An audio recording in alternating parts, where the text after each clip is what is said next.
आज आपण पाहणार आहोत डीएनए चे असणारे बेस पेयर्स, आरएनए चे असणारे बेस पेयर्स. देन आजच्या लेक्चरमध्ये आपण हे पण डिस्कस करणार आहोत how the DNA is getting converted into the DNA और डॉटर डीएनए. डीएनए हे डीएनए मध्ये कसं कॉपी होतं. देन याच्या आधी पण आपल्याला एक कॉन्सेप्ट क्लिअर करावा लागेल की what is the meaning of DNA. यानंतर डीएनए ची कॉपी कशी होते त्याच्या डॉटर डीएनए मध्ये. So that is what the replication. यानंतर या डीएनए पासून आरएनए कसे तयार होतात. So this is called as a transcription. आणि आरएनए टू प्रोटीन यांना आपण नाव देत असतो ट्रान्सलेशन. तर आजचं लेक्चर हे पूर्ण बेसिक आहे. या लेक्चर मधून तुम्ही फुल आयडिया घेऊ शकता की डीएनए चे जे ऑर्गनायझेशन आहे हे कसं असतं. जसं आपण कार्बोहायड्रेटचं बेसिक पाहिलं, लिपिड्स बद्दलचं बेसिक पाहिलं, प्रोटीन्स बद्दल आणि अमिनो ऍसिड्स बद्दलचं बेसिक पाहिलं, तसं आज आपण न्यूक्लियोटाइड्स बद्दलचं बेसिक पाहणार आहोत. ओके, तर एस्पायरंट्स चला सुरुवात करूया आजच्या या सेशनला. First of all, so let me know aspirants की DNA is polymer of what. DNA हे कशाचे पॉलिमर असतात. जसं कार्बोहायड्रेट्स सो पासून आपण पॉलिसॅकराइड्स बनवतो. आपण असं म्हणता येतं की polysaccharides is a polymer of carbohydrates. Lipids are esters of fatty acids. Proteins are polymer of amino acids. तसं डीएनए कशाचे पॉलिमर असतात. डीएनए मध्ये कोणता असा पार्ट असतो जो रिपीटेड युनिट मध्ये यूज केला जातो. Definitely aspirants, DNA is a polymer of nucleotides. DNA हे न्यूक्लियोटाइडचे पॉलिमर्स आहेत. सो या डीएनए मध्ये न्यूक्लियोटाइड्स प्रेझेंट असतात ज्याच्यामध्ये आपल्याकडे सो 3 कॉम्पोनंट आहेत. न्यूक्लियोटाइड मध्ये 3 डिफरंट कॉम्पोनंट्स असतात. आपल्याकडे 2 प्रकार असतात यामध्ये. याच्या बेसिसचे एक असतो न्यूक्लियोटाइड आणि एक असतो न्यूक्लियोसाइड. न्यूक्लियोटाइड मध्ये 3 कॉम्पोनंट आहेत. एक आहे बेस, सेकंड आहे शुगर आणि थर्ड कॉम्पोनंट असतो फॉस्फेट. न्यूक्लियोसाइड मध्ये 2च असतात, बेस अँड शुगर. त्यामध्ये फॉस्फेट नसतो.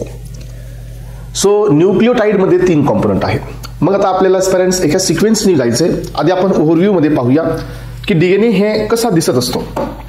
हे पहा. सो आपल्या सर्वांना माहिती आहे की डीएनए हे डबल हेलिकल स्ट्रक्चर आहे. Yes, this is the structure of DNA. हे याच्यामध्ये अशा प्रकारचे जे तुम्हाला लाइनिंग दिसत असतात, तर हे लाइनिंग दुसऱ्या तिसऱ्या काही नसून हे असतात हायड्रोजन बॉन्ड्स. येस, डीएनए मध्ये तुम्ही आतापर्यंत हे पाहिलंय की इथं जर एखाद्याचा 5' असेल तर इथं याचा 3' असतो. सो याचा हा 5' असेल तर याचा हा 3' असतो. हा 3' असेल तर हा 5' असतो. मग माझा क्वेश्चन तुम्हाला हा आहे की आपण इथं 5' का घेतलं. वाय वी आर नॉट 3' और यामध्ये आपण फक्त 3 का नाही घेतला किंवा यामध्ये आपण फक्त 5 का नाही घेतला सांगा. येस, असं का नाही घेतलं आपण. त्याचे काय रिझन आहे. डॅश हा कुठून आला. पण यांची अरेंजमेंट अशी अँटी पॅरललच का घेतली. येस, डॅशचा मिनिंग हा सेडिमेंटेशन असतो. No, absolutely wrong. सो हे तिकडे गेलास बेटा तू. येस युनिट, रायबोसोमल युनिट मध्ये जो येस असतो तो असतो. राईट. सो या ठिकाणी मी तुम्हाला क्वेश्चन काय विचारतोय की हा 3' आणि 5' इथं 3 आणि 5 का नाही घेतलं. डॅश काच घेतलं हे इथं खूप इम्पॉर्टंट आहे. दुसरा पॉइंट हा इम्पॉर्टंट आहे की इथं एकाचा 5' असला तर दुसऱ्याचा 3' का. Yes, definitely it is an antiparallel. मग मी तुम्हाला तेच विचारते का. Why it is antiparallel. हे पॅरलल का नाही, हे अँटी पॅरललच का आहे, हेही माझा क्वेश्चन. चला या सगळ्या क्वेश्चनची आज आपण आन्सर्स पाहू. यामध्ये डीएनए मध्ये किती बॉन्ड्स असतात. हायड्रोजन बॉन्ड कुठे असतो. फॉस्फोडायस्टर बॉन्ड कुठे असतो. ग्लायकोसाइडिक बॉन्ड कुठे असतो. डीएनए मध्ये सिंगल स्ट्रँडेड डीएनए कोण असतात. डबल स्ट्रँडेड डीएनए कोण असतात. आपल्या बॉडीमध्ये कोणता असतो. डीएनए याचा नेचर काय आहे. ऍसिडिक नेचर आहे का बेसिक नेचर आहे. सो ए आणि टी मध्ये किती बॉन्ड असतात. जी आणि सी मध्ये किती बॉन्ड असतात. डीएनएचा मेल्टिंग पॉइंट हा कशावरती डिपेंड असतो. जीसी कंटेंट वरती असतो की एटी कंटेंट वरती असतो. त्याचा चारग्राफ रूल हा डीएनए साठी काय असतो. चारग्राफ रूल काय सांगतो. कुणाचे कंटेंट इक्वेलन्स मध्ये देतो. हे सगळे पॉइंट्स. चला तर आता आपण काय करूया पेरेंट्स, तुमच्या बेसला थोडंसं स्ट्रॉंग करूया. सो मला आधीच एक पॉइंट इथं क्लिअर करून द्यायचा होता आणि तो दिलाय तुमच्या समोर. DNA is a polymer of nucleotides. So पहिला पॉइंट तुमच्या समोर क्लिअर आहे. डीएनए हे कशाचे पॉलिमर आहेत. न्यूक्लियोटाइडचे. जसे प्रोटीन हे पॉलिमर असतात अमिनो ऍसिडचे, तसंच डीएनए हे पॉलिमर असतात न्यूक्लियोटाइडचे. मग आता न्यूक्लियोटाइड मध्ये किती कॉम्पोनंट आहेत? 3. एक कॉम्पोनंट आहे बेस, सेकंड कॉम्पोनंट आहे शुगर आणि थर्ड कॉम्पोनंट असतो यामध्ये फॉस्फेट. हे 3 कॉम्पोनंट आपल्यामध्ये आहेत. मग आता सगळ्यात पहिल्यांदा बेस बद्दलची आयडिया पाहू. तर स्टुडंट्स तुम्हाला थोडंसं यासाठी केमिस्ट्रीचा वापर करावा लागेल. केमिस्ट्रीमध्ये मला सांगा ही रिंग कोणती आहे? येस, तर ही सिंपल रिंग आहे. जर याच्यामध्ये डबल बॉन्ड नसतील तर ही झाली सायक्लोहेक्सेन. काढून घेऊ नका, समजून घ्या. यानंतर जर यामध्ये आपण डबल बॉन्ड टाकले तर ही झाली बेन्झीन. बेन्झीन मध्ये जर एक नायट्रोजन टाकला तर ही रिंग झाली पिरिडीन. जर मी यामध्ये 2 नायट्रोजन टाकले 1, 2 and 3 पोझिशनला तर मला पहिलं स्ट्रक्चर या ठिकाणी मिळालं aspirants, and this is called my pyrimidine. याला आपण पायरिमिडीन ही म्हणतो. जर माझ्याकडे 6 मेंबर रिंग आहे आणि नायट्रोजन आयटम 1 and 3 पोझिशनला आहे तर ही माझी असते पिरिमिडीन. तर पिरिमिडीनची माझ्याकडे 2 बेसेस असतात. एक बेस असतो यामध्ये थायमिनचा, सो दुसरा बेस असतो माझ्यामध्ये यामध्ये या ठिकाणी सायटोसिनचा. हे 2 बेसेस माझ्याकडे पिरिमिडीनचे असतात. कळते का सगळ्यांना? यानंतर पहा दुसरी रिंग असते यामध्ये. ही रिंग कोणती आहे सांगा? येस, आताच आपण डिस्कस केलं. सो ही रिंग आहे पिरिमिडीन. ह्या पिरिमिडीनला एक तुमची इमिडाझोलची रिंग अटॅच होते. हे पहा. सो आपण इथं पाहतो एस्पायरंट्स, ही रिंग कोणती असते? Nitrogen atom at 1 and 3rd position. याच्या आधीच्या रिंग मध्ये पण नायट्रोजन ऍटम हा कुठे होता? 1 and 3rd पोझिशन, पण ती 6 मेंबर होती एस्पायरंट्स. ही जी रिंग आहे ही 5 मेंबर आहे. 1, 2, 3, 4 and 5. त्यामुळे ती पिरिमिडीन होती. तर ही रिंग ही इमिडाझोल आहे. या दोघांमध्ये अंतर आहे. मग आता ही इमिडाझोल आहे आणि ही पिरिमिडीन आहे. या दोघांना आपण कंबाईन केल्यानंतर एस्पेरेंट्स ही रिंग इथे तयार होते. हिचं नाव असतं purine. So this is called as a purine ring. आता हे प्युरिन रिंग ज्या वेळेला मी इथं दोघांमध्ये सांगतो त्यावेळेला माझ्याकडे इथं कोण असतात? तर एक असतो ऍडेनिन आणि दुसरा प्युरिन बेस असतो. This is called as a guanine. हा, लक्षात घ्या. मग आता तुम्हाला पहिला डिफरन्स क्लिअर करून द्यायचा आहे मला. सो माझ्यासोबत सगळ्यांनी बोलायचंय. DNA is a polymer of nucleotides. DNA is a polymer of nucleotides. Nucleotides composed of 3 components. First one is base, second one is sugar, third one is phosphate. यानंतर आपण पाहतो की या बेसिस मध्ये आहेत 2 क्लास. एक आहे पिरिमिडीन बेसिस आणि दुसरा क्लास आहे प्युरिन बेसिस. ज्याला डीएनएचं डी पण माहित नाही ना, तो डीएनएच्या डीपेस्ट लेवल पर्यंत पोहोचेल आणि एक महारत हासिल करेल. कुठूनही क्वेश्चन आला तर त्याचा क्वेश्चन इथून मिसमॅच होणार नाही. फक्त समजून घ्या आधी फक्त. सो डीएनए हा 2 बेसिस मध्ये आहे. एक आहे पिरिमिडीन बेस, सेकंड वाला आहे प्युरिन बेस. पिरिमिडीन बेसिस मध्ये 2 एक्झाम्पल येतात, थायमिन अँड सायटोसिन. याच्यात अजून एक एक्झाम्पल येतं अँड दॅट इज कॉल्ड युरॅसिल. पण युरॅसिल हा रिप्लेसर असतो, लक्षात ठेवा. युरॅसिल हा काय असतो? रिप्लेसर असतो. कुणाचा? थायमिनचा रिप्लेसर असतो. ज्या वेळेला तुमचं डीएनएच्या जागी आरएनए असतं त्यावेळेला थायमिनच्या जागी युरॅसिल असतं. ज्यावेळेला डीएनए असतो त्यावेळेला युरॅसिलच्या जागी थायमिन असतं. हे दोघं एकमेकाचे रिप्लेसर असतात. हा आरएनएचा बेस असतो तर हा डीएनएचा बेस असतो. बाकी हे सगळे तिन्हीच्या तिन्ही आरएनए आणि डीएनएचे बेसेस असतात. याच्यामध्ये एक अंतर आहे, ते अंतर मी तुम्हाला क्लिअर करून देणार आहे. मग आता तुम्हाला सगळ्यांना लक्षात आलं की बेसेस हे 4 प्रकारचे आहेत.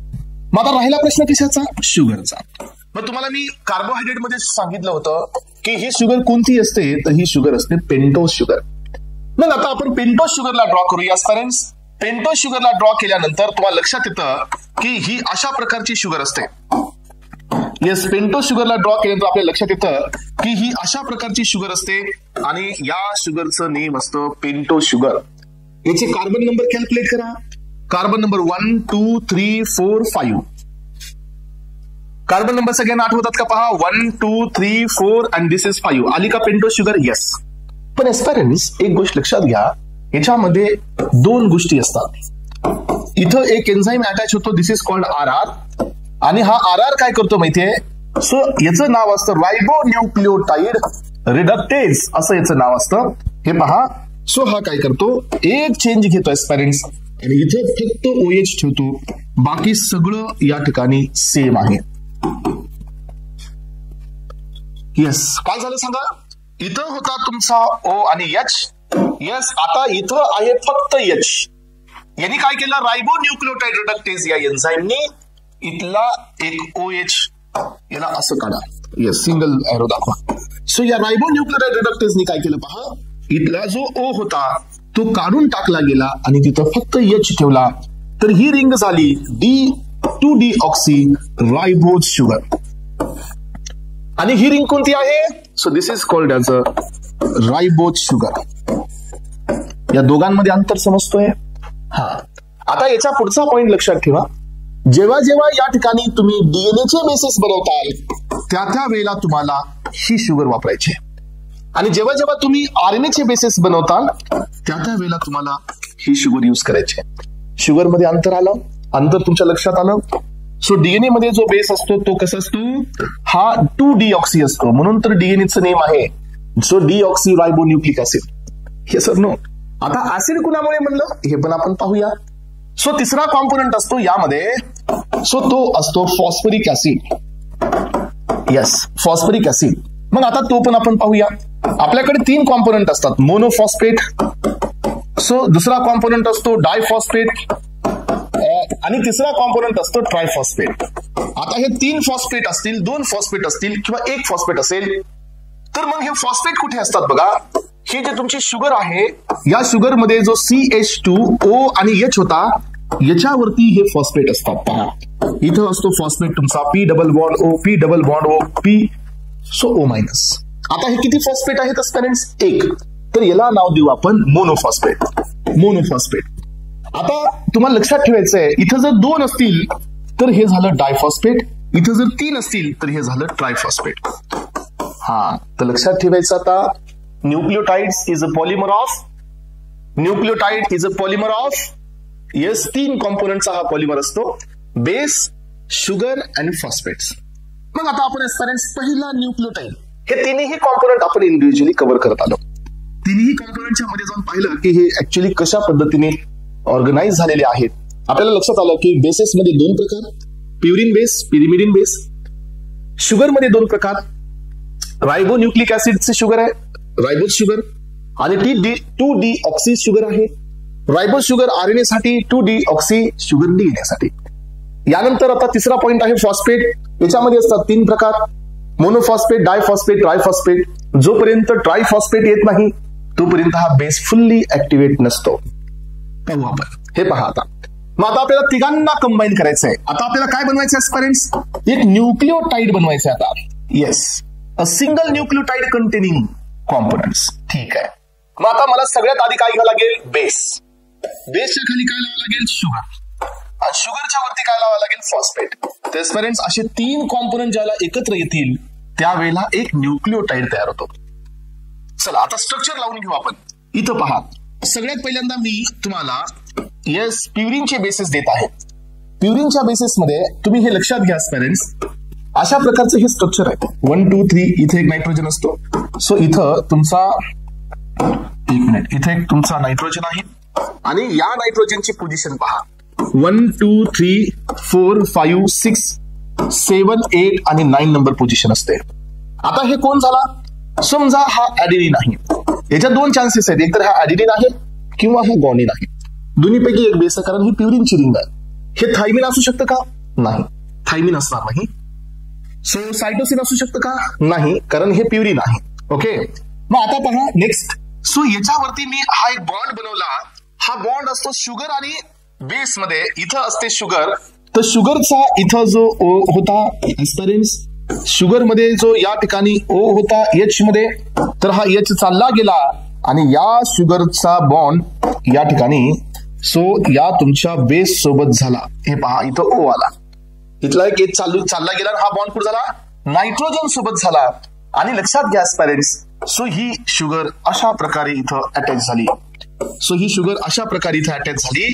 इथं आहे फक्त H, इथं आहे OH आणि इथं आहे H आणि हा आहे CH2O, P and P. मग माझं हे स्ट्रक्चर कसं तयार झालं सांगा. या स्ट्रक्चरला मी नाव देणार ऍडेनिन ट्रायफॉस्फेट. हे काय झालं बघ माझं ऍडेनिन ट्रायफॉस्फेट. आता 2 नंबर पोझिशनला काय आहे एच आहे, तर मी इथं अजून एक पॉइंट ऍड करणार आहे पॅरेंट्स. सो डीऑक्सी 2-डीऑक्सी ATP नाव देणार. तुम्ही जर असं म्हणाल की एटीपी हा डीएनएचा बेस आहे, नो, एटीपी हा डीएनएचा बेस नाही आहे, हा आरएनएचा बेस आहे.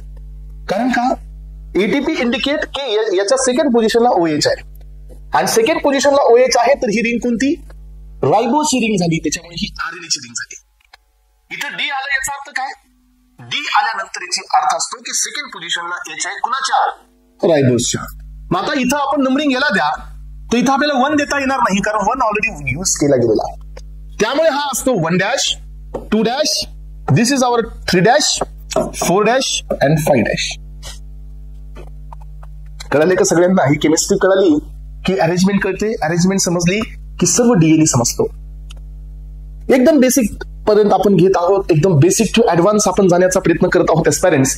सो ड्रग इन्स्पेक्टरचा पेपर असेल किंवा कोणताही कॉम्पिटेटिव्ह एक्झाम असेल तर तिथं सगळ्यात जास्त वेटेज हे न्यूक्लिक ऍसिडला आहेत.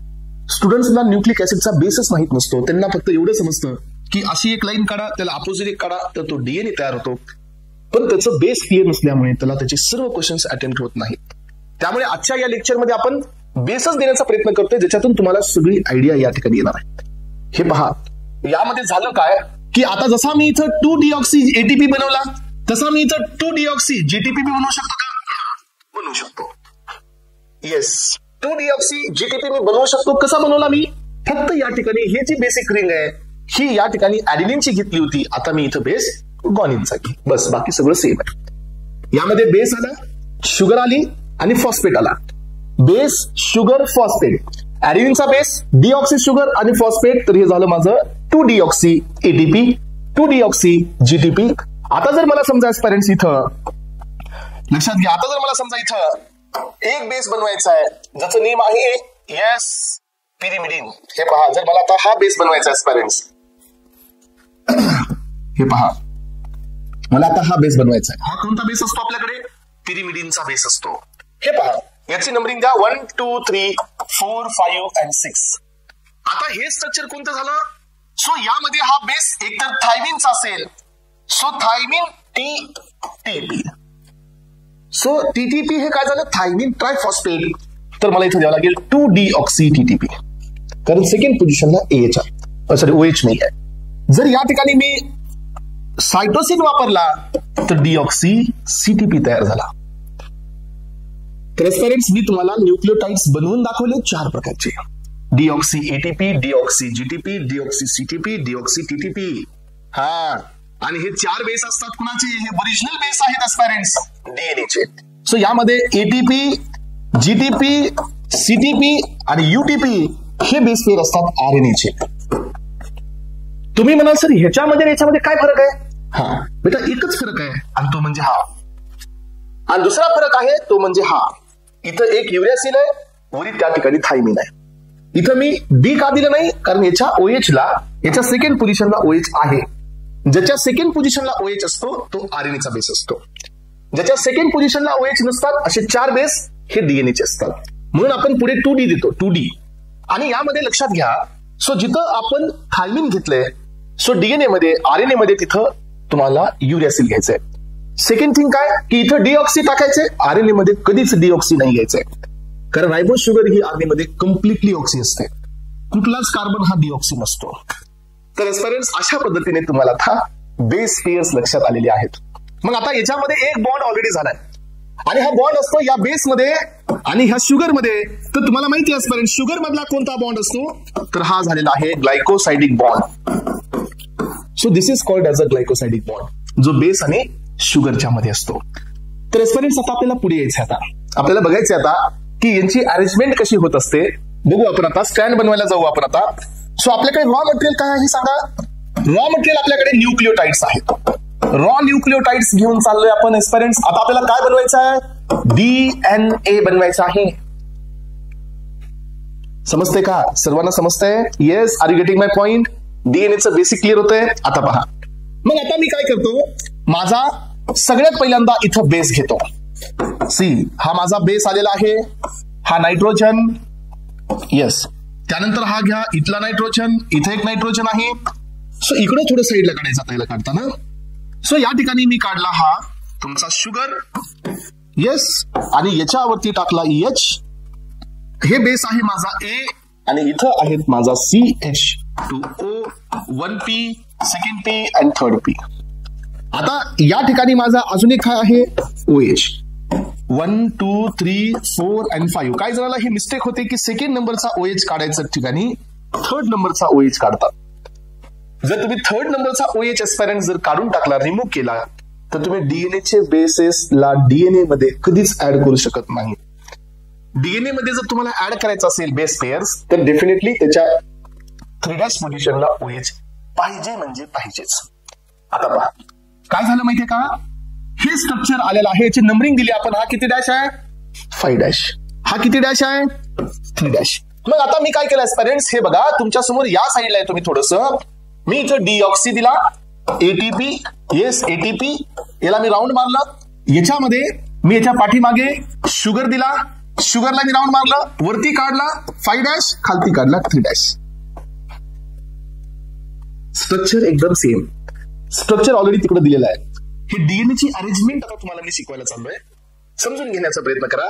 हे बघा, हा बेस, येस हा बेस आहे एस्पेरेंट्स, आणि या बेसच्या पाठीमागे शुगर, शुगरचा हा वरती आलेला 5' आणि याचा खाली गेलेला 3'.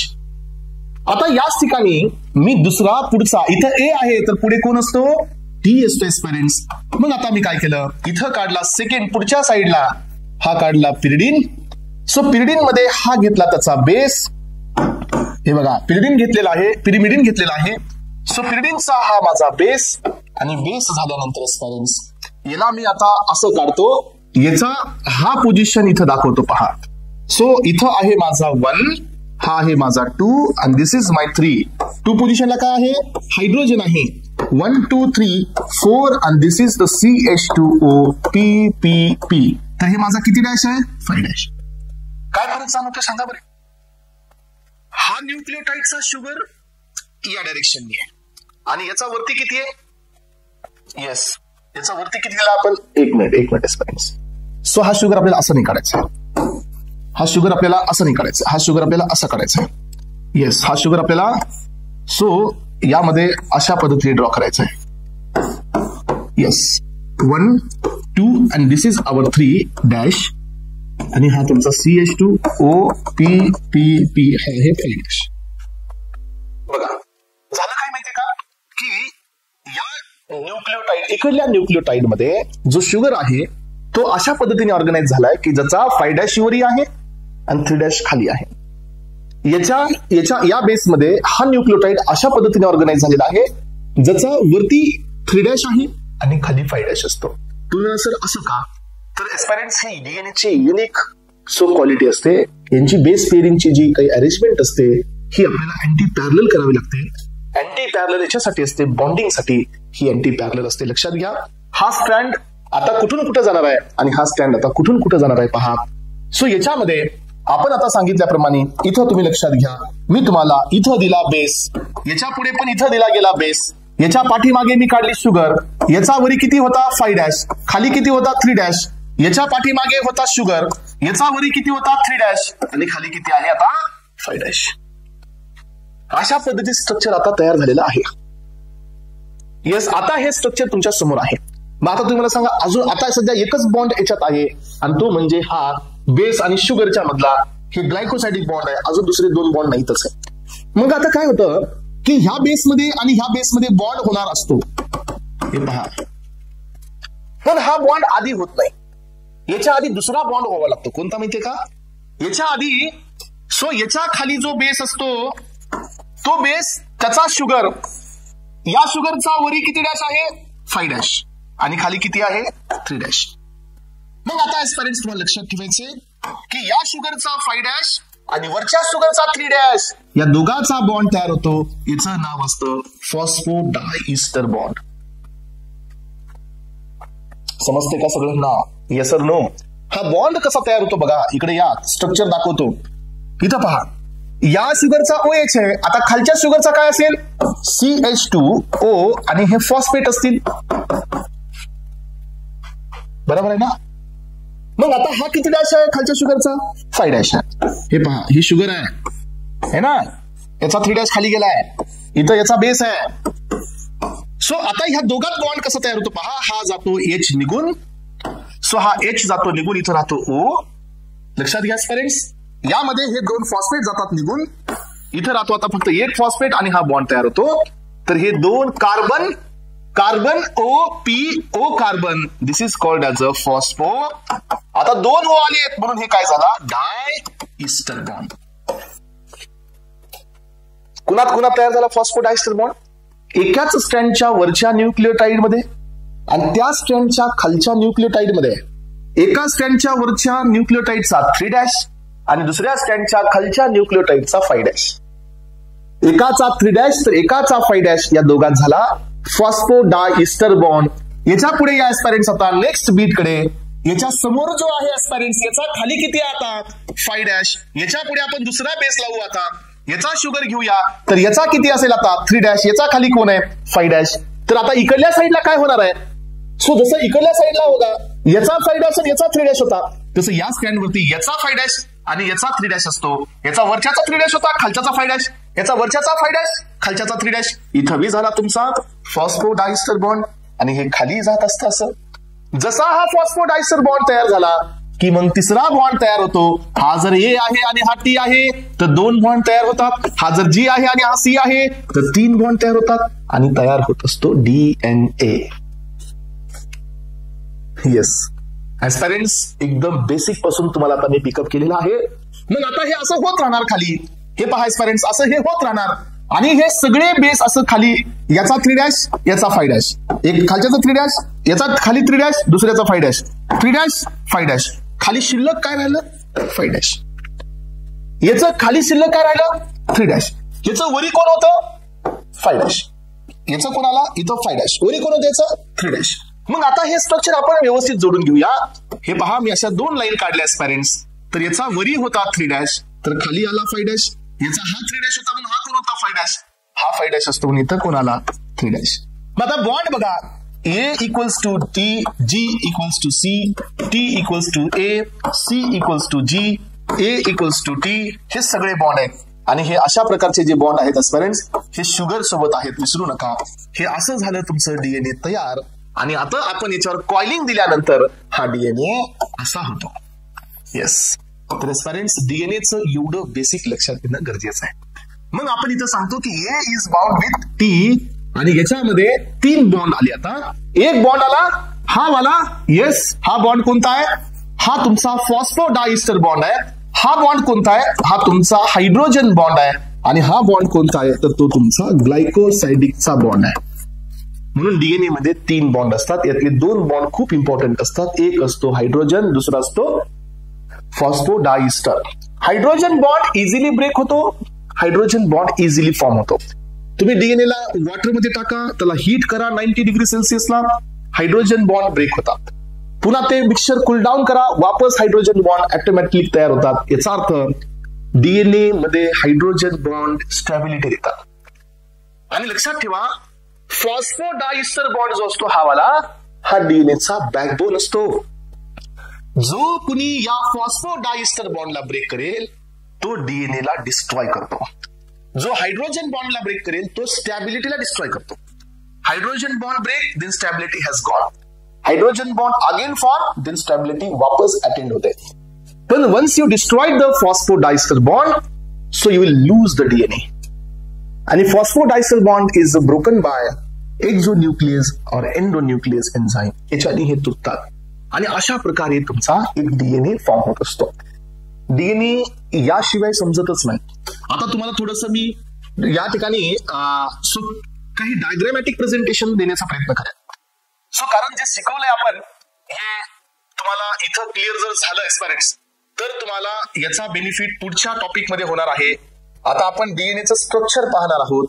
येस, DNAचं स्ट्रक्चर कसं तयार झालंय आणि लक्षात घ्या एस्पायरेंट्स, या स्ट्रक्चर वरून तुम्हाला रेप्लिकेशन, स्ट्रक्चर वरूनच तुम्हाला ट्रान्सक्रिप्शन हे क्लिअर होत जाणार आहे. बघा आता मी तुमच्यासमोर काय देत आहे हे बघा. सो हे स्ट्रक्चर तुमच्या समोर आहे. आता जसं मी शिकवलंय तसंच लक्षात ठेवायचं. कुठल्याही प्रकारचं मिसमॅचिंग करायची नाही, फक्त समजून घ्या. आता हे पहा, हा कोण आहे माझा? बेस आहे. समजून घ्या. येस, हा कोण आहे माझा? बेस आहे. ही कोण आहे? शुगर आहे. शुगर आहे, राईट. ही शुगर दिस, हे पहा. सो हे आहे शुगर. वरती किती डॅश आहे? 5 डॅश. सो खाली किती आहे? 3 डॅश आहे. तुम्ही काय म्हणाल की सर तुम्ही तुमच्या स्ट्रक्चर मध्ये वरती इकडे 3 डॅश दिला होता, तुम्ही आता 5 डॅश. बेटा असं काही फिक्स नाही, पण एक गोष्ट फिक्स आहे, याचा तुम्ही 5 डॅश घेतला की याचा तुम्ही वरी 3 डॅश घ्यायचा. सो याचा 3 डॅश घेतला की याचा तुम्ही 5 डॅश घ्यायचा. मग आता पहा, हा ए, हा शुगर, हे 3 डॅश, हा दुसरा बेस, हा त्याची शुगर, त्याचा 5 डॅश, याचा 3 डॅश, याचा 5 डॅश, फॉस्फोडायस्टर बॉन्ड. हा झाला हायड्रोजन बॉन्ड. हा बेस, याचा शुगर, याचा 3 डॅश, याचा 5 डॅश. सो पुन्हा झाला हायड्रोजन बॉन्ड. असं करत करत करत आपण खाली आलो तर शिल्लक काय राहिला? 3 डॅश. आणि इकडे आपण असं करत करत खाली आलो 3 डॅश. इथे पेरिंग कशी झाली? 5 dash 3 dash, 5 dash 3 dash, 5 dash 3 dash, 5 dash 3 dash. तर शेवटी कोण राहिला? 5 डॅश. सो असं करून ऍस्पिरंट्स आपल्याला काय मिळालं? इथं या ठिकाणी हे डीएनएचं स्ट्रक्चर पाहायला मिळालं. आणि हे पहा, हे इथं तुम्हाला थोडं अजून क्लिअर दिसेल. हे डीएनए असे असतात ऍस्पिरंट्स. हे बघा दिसतात तुम्हाला. हे दिसताना तुम्हाला असं दिसणार आहे एकदम. सो थोडस अनक्लिअर, पण जसं मी तुम्हाला आता शिकवलंय ते जर तुम्ही लक्ष देऊन ऐकलं तर हे होणार क्लिअर. इथं पहा, हा बेस, ही शुगर, याचा 3 डॅश, याचा 5 डॅश, आणि हे झालं फॉस्फोडायस्टर बॉन्ड. असं होत गेलं तर हे हायड्रोजन. हा phosphodiester, base sugar 3 dash, base sugar 5 dash, base sugar 3 dash, base sugar, इथं खाली गेला 5 डॅश. इथं 5 डॅश शिल्लक आहे. याचा अर्थ वरी याचा कुठेतरी 3 डॅश आहे. आणि हे स्ट्रक्चर ज्या वेळेला कॉईल होत आहे पॅरेंट्स, त्याला डीएनए असा दिसतो आणि डीएनए असा समजून घेतला जातो. मग आता बघा, अजून आता मला काही गोष्टी तुम्हाला द्यायच्या. सो डीएनए मध्ये पहा, इथं जे थोडंसं गॅप दिसतो ना, दिस इज मायनर ग्रुप. हा मायनर ग्रुप असतो. इथं गॅप, इथं जे हेलिकल स्ट्रक्चर आहे इथं गॅप थोडा जास्त असतो. This is called major group. यानंतर पहा पॅरेंट्स, डीएनए वरती कोणता चार्ज असतो? निगेटिव्ह चार्ज असतो. दोघांमुळे एकतर नायट्रोजन बी आहेत आणि याच्यामध्ये फॉस्फेट बी आहे.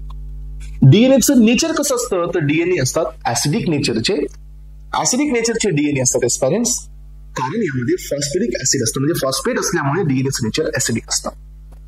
डीएनएचं नेचर ऍसिडिक असल्यामुळे हा बेसिक प्रोटीन सोबत कंबाईन होतो, which is called as a histone protein. त्यामुळे तो हिस्टोन प्रोटीन सोबत कंबाईन होत असतो. नेक्स्ट पॉइंट आहे, यामध्ये आपण पाहतोय येस. सो हे बेस पेअर जे आहेत यांचे रोटेशन्स असतात. पहा, अशा प्रकारे हे रोटेट होत असतो. मग आता आपल्याला हे समजून घ्यायचंय की एक सिंगल हेलिकल रोटेशन मध्ये किती बेस पेअर असतात? तर ह्या सिंगल रोटेशन मध्ये जवळजवळ 10 बेस पेअर असतात. किती बेस पेअर असतात? 10 बेस पेअर असतात.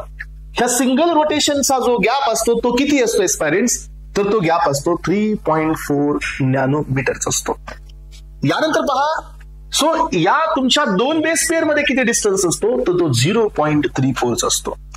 जर आपण याला एंगस्ट्रॉन मध्ये करायला गेलो पॅरेंट्स, तर 0.34 equals to 3.4 angstrom and 3.4 nanometer equals to 34 angstrom. Repeat एकदा लक्षात घ्या. डीएनए मध्ये मेजर ग्रुप, मायनर ग्रुप असतो. डीएनए मध्ये आपण पाहिलं की मेजर ग्रुप हा एंट्री डीएनए मध्ये जर काही एंटर करत असेल तर तो मेजर ग्रुप थ्रू एंटर करत असतो. आपल्याकडे ड्रगची मेकॅनिझम असते, तुम्हाला माहिती आहे, इंटरकॅलेटिंग ड्रग्स असतात. पहा, इंटरकॅलेशन दाखवतात. जनरली ही ट्रीटमेंट आपण व्हायरस मध्ये असणाऱ्या डीएनएला ब्रेक करण्यासाठी किंवा कॅन्सर सेल मध्ये असणाऱ्या डीएनएला ब्रेक करण्यासाठी देतो, जिथून तो ड्रग सबस्टन्स डीएनएच्या मध्येच इन्सर्ट होतो. मग मध्ये इन्सर्ट होण्यासाठी मेजर ग्रुप म्हणजे मोठी जागा, इथून हे सबस्टन्स डीएनए मध्ये येत असतो.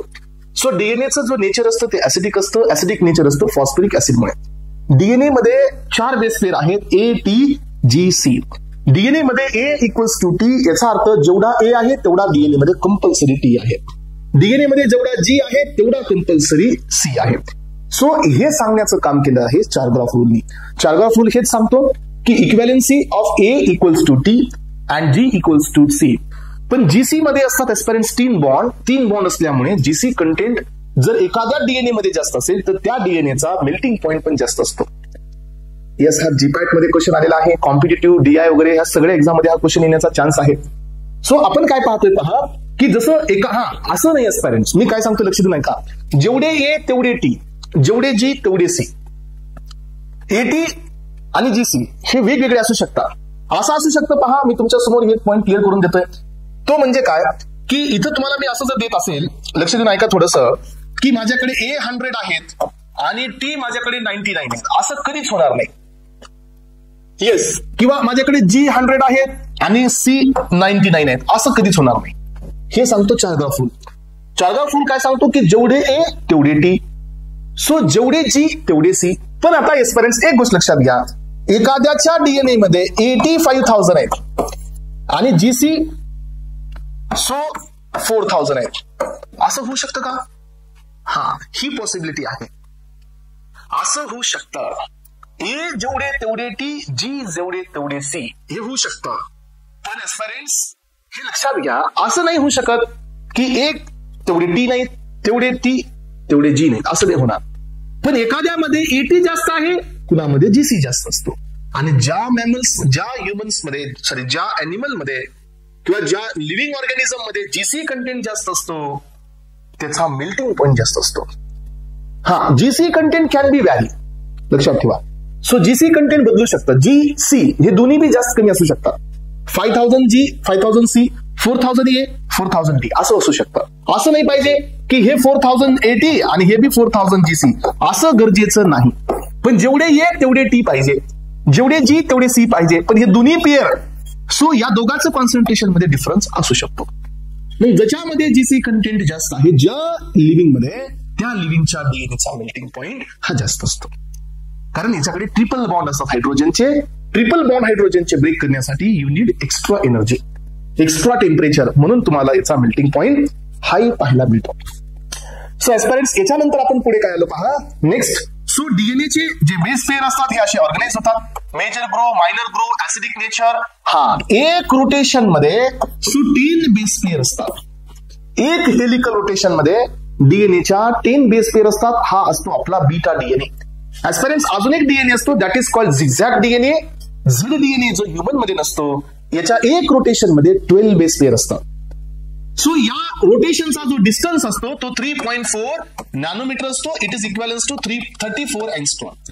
आणि या एक बेस मध्ये जो डिस्टन्स असतो तो असतो 0.34 नॅनोमीटर. यालाच म्हणायचं 3.4 अँगस्ट्रॉम. अँगस्ट्रॉम म्हणल्यानंतर मल्टिप्लाइड बाय 10 करायचं. यानंतर पाहण्यापर्यंत ही डीएनएची जी विड्थ असते ना, तर ही किती असते? डीएनएची विड्थ असते 2 नॅनोमीटर. यानंतर डीएनए लाईटला पण ऑब्झर्व करतात एस्पिरंट्स. किती नॅनोमीटरला? सो 253 नॅनोमीटरला डीएनए लाईटला पण ऍब्झॉर्ब करतात. सो 260 करा. 260 नॅनोमीटरला हे लाईटला पण ऍब्झॉर्ब करतात. एवढे सगळे प्रॉपर्टी एकट्या डीएनएची आहे. 4 बेस आहेत, डबल हेलिकल आहे, अँटी पॅरलल आहे. बघा, रिपीट करतो मी. 4 बेस आहेत, AT, GC, हे सगळे डीऑक्सी आहेत. DNA is a polymer of nucleotides. Nucleotide containing 3 component, base, sugar and phosphate. याच्यामध्ये शुगर आहे 2 पोझिशनला, सो डीऑक्सी. मग 3 पोझिशन कशासाठी असते सांगा? 3 पोझिशन असते फॉस्फोडायस्टर बॉन्ड बनवण्यासाठी. जर एखादा डीएनएचा बेस पेअर असा आहे ज्याच्या शुगरच्या 3rd पोझिशन वरती OH नाही आहे, तर समजून घ्या ही can not be play as a role of DNA base pair. कारण हा मध्ये येणारच नाही, हा कुठे जॉईन होणारच नाही. कारण का? OH group on the 3rd position is necessary for the formation of phosphodiester bond. त्यामुळे 3rd पोझिशनला OH असायलाच पाहिजे आणि 5th पोझिशनला पण OH असायला पाहिजे, तरच हे फॉस्फोडायस्टर बॉन्ड तयार होईल एस्पिरंट्स. सो यामध्ये लक्षात ठेवा, 2nd पोझिशनचा OH नसायला पाहिजे, तर तो डीएनएचा बेस आहे. ATGC हे सगळे 2nd पोझिशनला डीऑक्सी आहेत. 2 deoxy ATP, 2 deoxy GTP, 2 deoxy CTP, 2 deoxy TTP. So हे सगळे डीऑक्सी आहेत आणि ह्या सगळ्यांचं कॉम्बिनेशन होऊन डीएनए होतो अँटी पॅरलल अरेंजमेंट. 3 बॉन्ड असतात, ग्लायकोसायडिक, फॉस्फोडायस्टर आणि हायड्रोजन. ग्लायकोसायडिक सोडून द्या. Phosphodiester bond will act as a backbone आणि hydrogen bond gives the stability to the DNA. Hydrogen bond break केला म्हणजे डीएनए खतम झाले नाही, डीएनए अगेन रिफॉर्म होतात. याला नाव दिलं जातं semi conservation method. So semi conservation म्हणजे काय? सेमी कन्झर्वेशन म्हणजे एक पॅरेंटल असतो आणि एक नवीन असतो कॉम्प्लिमेंटरी, यांचं वापस असोसिएशन होतं हायड्रोजन बॉन्डनी. याला आपण सेमी कन्झर्वेशन म्हणता येणार नाही. सेमी कन्झर्वेशन मध्ये कसं असतं, एक डीएनएचा स्टँड पॅरेंट्स असतो आणि एक नवीन असतो. This is called semi conservation. पण हे डीएनएचे जे हायड्रोजन बॉन्ड एस्पिरंट्स रिफॉर्म होत असतात, हे टोटल टेम्परेचर डिपेंड असतात. टेम्परेचर तुम्ही वाढवलं more than 90 degree Celsius, hydrogen bond break होतात. वापस तुम्ही तो सोल्युशन कूलडाऊन केलं, वापस असोसिएशन होतं, हायड्रोजन बॉन्ड पुन्हा तयार होतात. सो यामुळे डीएनएचे हायड्रोजन बॉन्ड ब्रेक झाल्यानंतर सो आपण याला रिनॅच्युरेशन म्हणू शकतो. करेक्ट. हायड्रोजन बॉन्ड पुन्हा वापस फॉर्म होणे, this is renaturation. Hydrogen bond break होणे, this is called denaturation. Yes, definitely. So अशा पद्धतीने आपण या ठिकाणी इथपर्यंत पोहोचलोय आणि डीएनएचा बेस आपण इथं घेतलेला आहे. डीएनएच्या सगळ्या प्रॉपर्टीज या लेक्चरमध्ये आपण पाहिलेल्या आहेत एस्पिरंट्स. आता राहिला प्रश्न, डीएनए पासून डीएनए कसा तयार होतो. येस एस्पिरंट्स, मला वाटतं की आपण एक एक पॉइंटला क्लिअर करत आता पुढे जात आहोत. सो डीएनएचं कम्प्लीट डिस्कशन आपलं इथं झालेलं आहे. सो आता आपल्याला हे पाहायचंय की डीएनए टू डीएनए म्हणजे काय. So DNA to DNA it means replication. So next point आहे DNA to RNA means what. DNA to RNA it means transcription. हे नेम कन्फ्युज करायचे नाही फक्त.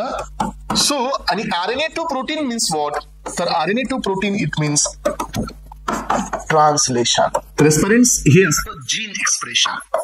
So gene expression, gene express झाले proteins मध्ये. मग आता आपल्याला डीएनए पासून डीएनए कसा बनवला जातो आधी हे समजून घेऊया. येस, तर स्टुडंट्स मी काय केलं पहा, माझ्यासमोर एक छोटासा डीएनए आहे आणि हा डीएनए इथं डबल स्टँडर्ड आहे सी, आणि मला आता नवीन एक डीएनए बनवायचा आहे या डीएनए पासून. Then how I can synthesise new DNA from the parental DNA. आता तर हा डीएनए माझा फुल स्टेबल आहे, कारण ए कुणासोबत आहे टी, जी कुणासोबत आहे सी. समजा मी याच्यावर कितीही बेस पेअर टाकले, deoxy GTP, deoxy ATP, deoxy CTP आणि डीऑक्सी टीटीपी, हे याला अटॅच होणार आहेत का? नाही होणार आहेत. कारण का, ऑलरेडी इथं जे बेसेस आहेत हे सगळे पेअर मध्ये, त्यामुळे यांच्यावर अटॅचमेंट होणार नाही. मला नवीन बेस पेअर इथं टाकता येणार नाही. त्यामुळे मला पहिल्यांदा काय करावं लागेल पॅरेंट्स, या डीएनए वरतीची सुपर कॉइलिंग कमी करावं लागेल. हे पहा, डीएनएचा सुपर कॉइलिंग कमी करून मला डीएनएला स्ट्रेट बनवावं लागेल. सो टोपोआयसोमरेज या एन्झाइमचा वापर करून मी सुपर कॉइलिंग कमी करतो. आणि आता सुपर कॉइलिंग कमी झाल्यानंतर मला दुसरा एन्झाइम द्यावा लागेल, हेलिकेज, जो एक साइडने डीएनएला ओपन करेल. तो हायड्रोजन बॉन्डला ब्रेक करेल आणि डीएनएला ओपन करेल. डीएनएला ओपन झाल्यानंतर हा माझा झाला वाय फॉर्क.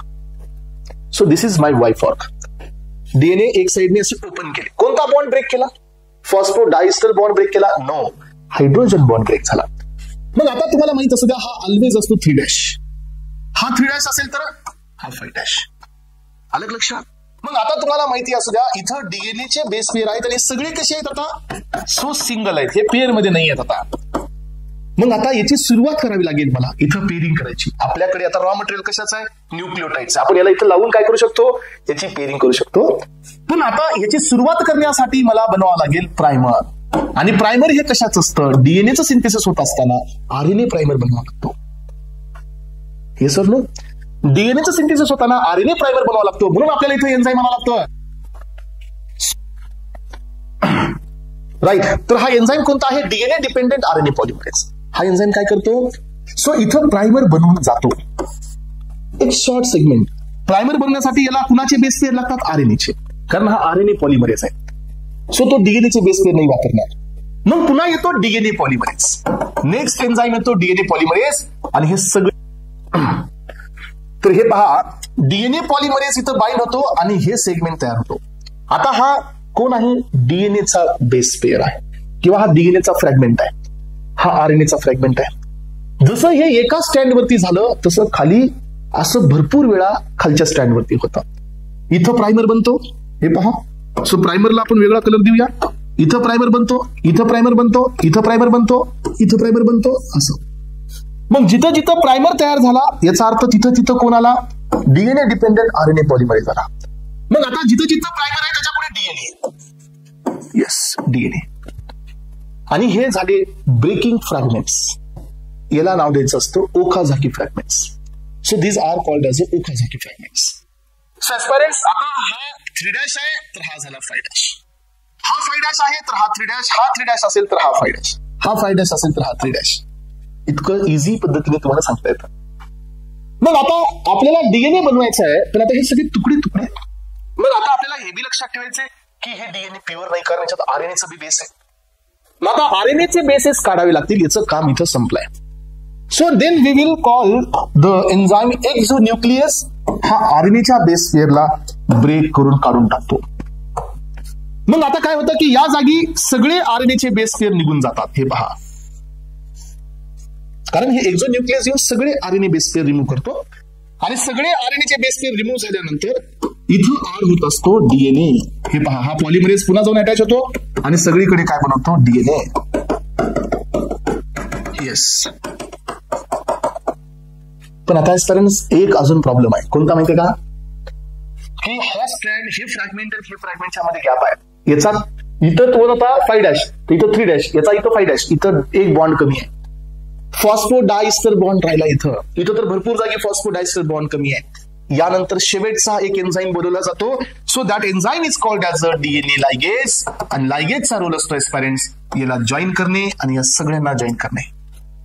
आणि पहा, मग इथून हा डीएनए ब्रेक होतो तर इथं 2 डीएनए तुम्हाला डॉटर तयार होतात. यातील एक स्ट्रँड हा पॅरेंट्स आहे आणि एक स्ट्रँड हा न्यूली सिंथसाइज्ड आहे. हा स्ट्रँड पॅरेंट्स आहे तर हा स्ट्रँड न्यूली सिंथसाइज्ड आहे. दोघांच्या सिक्वेन्स मध्ये 0% फरक असतो. दोघांचा सेम सिक्वेन्स असणार. कारण का, हा जो हा होता त्याच्या अपोजिट हा होता. आता जो हा आहे त्याच्या अपोजिट हा आहे, जो हा आहे त्याच्या अपोजिट हा आहे. म्हणजे सिक्वेन्स वाईज दोन्ही बी आता सेम डीएनए मिळतात. आणि हे मेथड असते डीएनए सिंथेसिसची सेमी कन्झर्वेशन मेथड. त्याच्यामध्ये एक डीएनए हा पॅरेंट्स असतो, एक डीएनए हा कॉम्प्लिमेंटरी असतो. आणि this all entire process is called as a DNA replication. Enzymes पहा किती लागले. Topoisomerase, so DNA dependent RNA polymerase, helicase, DNA polymerase, exonuclease आणि डीएनए लायगेज, एवढे एन्झाईम्स आपल्याला लागले. सो इथं मिळालं आपल्याला डीएनए टू डीएनए. आता पुढच्या प्रोसेसमध्ये आहे डीएनए टू आरएनए. ठीक आहे, ते पण आपण पाहूया. सो एस्पायरेंट्स हे पहा, हा वापस आपल्याकडे डीएनए आला. हा वापस आपल्याकडे डीएनए आलेला आहे. आणि यामध्ये आता हा आहे 3', हा आहे 5'. याचा हा 3' असेल तर याचा 5', याचा 3'. आता आपण रेप्लिकेशन मध्ये एक साइडने डीएनए ओपन केला होता. इथं आता असं करायचं नाही. आपल्याला फक्त आरएनए बनवायचे तर आपण ह्या डीएनएला मधूनही ओपन करू शकतो. सध्या हे पेअरिंग मध्ये, मग आपण काय करतो याला, सो अशा पद्धतीने याला ओपन करतोय पॅरेंट्स आणि हे तयार होतं रेप्लिकेशन युनिट. हे डीएनएचे बेस पेअर आता कसे झाले, सो सेपरेट झाले, हे अनपेअर झाले. आता this is called as a replication unit. हे आपण मधून करू शकतो, एंड कडून जायची काही गरज नाही. मग आता पहा, इथं तुम्हाला आपल्याला फक्त काय करायचंय, याचा सिक्वेन्स आपल्याला कॉपी करायचा आहे. याचा सिक्वेन्स फक्त आपल्याला कॉपी करायचा आहे, सिक्वेन्स घ्यायचा आहे फक्त. मग सिक्वेन्स घेण्यासाठी इथं पहिला एन्झाईम येतो डीएनए डिपेंडेंट आरएनए पॉलिमरेज. आपल्याला आता आरएनए बनवायचं का, डीएनए आरएनए, म्हणून आता इथं आरएनए पॉलिमरेज येणार. सगळे बेस पेअर कुणाचे येणार, एटीपी, जीटीपी, सीटीपी आणि युटीपी येणार. कारण इथं डीऑक्सीची गरज नाही, कारण आपण काय बनवायला चाललोय, आरएनए. आणि आरएनए ज्या वेळेला तयार होईल एस्पायरेंट्स, सो इथं आरएनए पॉलिमरेज इथून बाइंड होईल आणि याची पेअरिंग स्टार्ट होईल. जिथं स्टार्ट होते ते कोड असतो एयूजी आणि हे कोड असतो इनिशिएशन कोड. आपल्याकडे ट्रान्सक्रिप्शन मध्ये 3 प्रोसेस आहेत, इनिशिएशन, सो ट्रान्सक्रिप्शन आणि टर्मिनेशन. सो हे असतात स्ट्रक्चरल कोड. आणि एक ठिकाणी तुमचे असे कोड येतात, याला नाव दिलं जातं नॉनसेन्स कोड. UAAUGA हे नॉनसेन्स कोड असतात. आणि इथं हे होतं सिंथेसिस स्टॉप. आणि पहा, हे तयार झालेला जो असतो तो बाहेर येतो आणि हा तयार होतो mRNA. So this is called as a mRNA. He process झाली ट्रान्सक्रिप्शन. मग आता याचं काम संपलं, हे पुन्हा वापस डीएनए अटॅच होतो आणि याचा सिक्वेन्स कुणाकडे आला, आरएनए कडे. म्हणून हा असतो मेसेंजर आरएनए. सो एस्पायरेंट्स, आता हा आरएनए प्युअर नसतो, हा असतो हायब्रिड.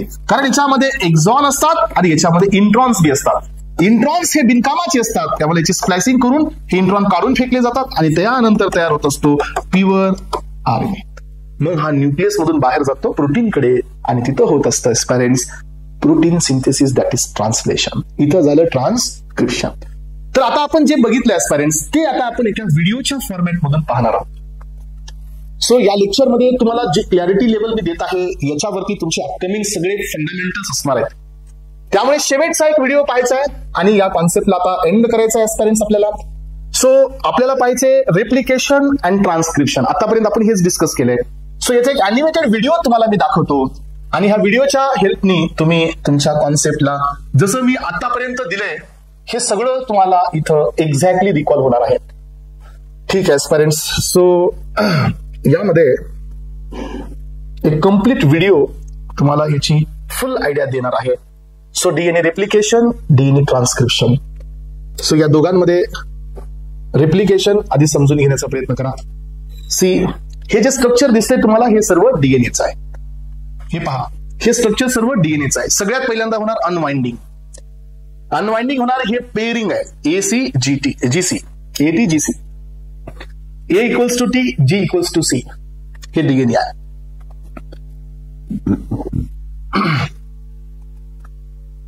सो यानंतर काय होणार पहा स्टुडंट्स, मी सांगितल्याप्रमाणे हे बघा, हे 5' to 3', तो 3' to 5'.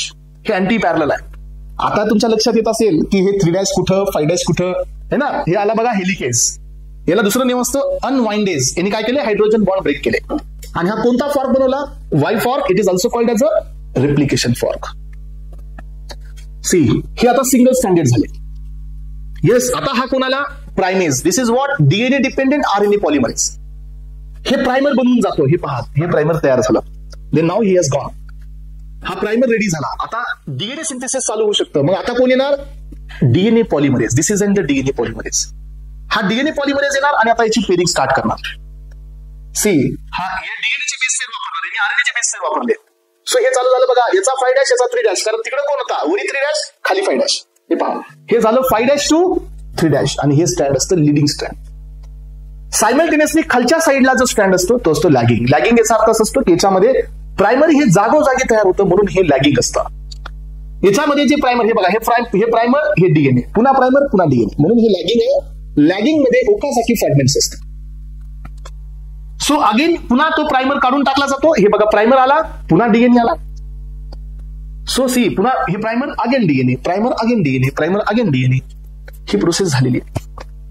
आणि फायनली ऍट द एंड काय होणार आहे आता, now we are ready to synthesize complete DNA. हे पुन्हा प्रायमर, पुन्हा डीएनए. हे कुठल्या स्टँडवर चालू आहे, लॅगिंग स्टँडवरती. ह्याचंही डायरेक्शन 5' to 3' असतं. सिंथेसिस वाल्याचं 5' to 3', त्याचं बी तेच असतं, 5' to 3'. त्यामुळे लॅगिंग असेल किंवा लिडिंग असेल, सिंथेसिस होणे हे 5' to 3' असतं. पाहू आपण. मग डीएनए पॉलिमरेजने काय केलं, सगळे प्रायमर काढून टाकले आणि सगळ्या ठिकाणी डीएनए कंटेंट ऍड केला. आता एक एन्झाईम येतो ज्याचं नाव असतं लायगेज. हे पहा, डीएनए लायगेज. सो याचं काम असतं, जे तुकडे आहेत फ्रॅगमेंट्स त्यांना जोडणे. कसं जोडले जातात, फॉस्फोडायस्टर बॉन्डने. आणि एस्पायरंट्स हे पहा, आता ही कॉइलिंग होते आणि हा झाला डीएनए. हे झाले daughter DNA. Exactly same sequence. यातला एक स्टँड हा पॅरेंट्रल आहे, तर एक स्टँड हा न्यूली सिंथसाइज्ड आहे. आणि याचं या ठिकाणी मिनिंग असतं सेमी कन्झर्वेशन मेथड. याला नाव द्यायचं असतं एस्पायरंट्स, सेमी कन्झर्वेशन मेथड. मग आता आपण अजून एक पॉईंट इथं क्लिअर करायचं एस्पायरंट्स. आपण रेप्लिकेशन पाहिलेलं आहे. सो आता आपल्याला ट्रान्सक्रिप्शन बी पाहायचं आहे. येस, ट्रान्सक्रिप्शन हा जो तुमचा एक डीएनए टू आरएनएचा जो प्रोसेस आहे ना, तोही आपण क्लिअर करून घेणार आहोत. येस, हे पहा, ट्रान्सक्रिप्शन. तुम्हाला सर्वांना दिसत असेल की हे तुमचा एक सेल आहे, राईट. हे सेल आहे, युकॅरियोटिक सेल आहे. ह्या सेलच्या मध्ये भरपूर काही कॉम्प्लेक्स सिस्टम असते. सेंटरला हे बघा, mitochondria. This is the ball like structure, nucleus. हे सॅक कोण आहेत, एंडोप्लाझ्म रेटिक्युलम. हे पोर आहेत, मध्ये याच्यात डीएनए. हे क्रोमोझोम्स आहेत. क्रोमोझोम्स असे अवेलेबल नसतात. ज्याला सेल हे डिव्हिजन मध्ये असतात त्याच वेळेला क्रोमोझोम असतात. याच्यातला एक थ्रेड काढा. हे बघा, दिस इज हिस्टोन प्रोटीन. हिस्टोनचं ऑक्टामर आहे आणि हा आहे तुमचा डीएनए. डीएनए असे पॅकेज होतात. पुढे तुम्हाला हे देणार आहे मी पॅकेजिंग मध्ये. सो हे जीन म्हणजे डीएनएचं एक सेगमेंट. मग आता आपण एस्पायरंट्स या डीएनएचं डीएनए मध्ये आपण हे पाहिलेलं आहे. हे पहा. सो हे झाला डीएनए. आता आपल्याला काय पाहिजे, डीएनएचं आरएनए कसं तयार होतं हे आपल्याला पाहिजे. सो पहा, आता इथं पण तुम्हाला काय व्हायचंय की डीएनए ओपन होणार आहे. इथं हेलिकेज येईल, पुन्हा वापस काय करेल, डीएनए थोडं ओपन करेल.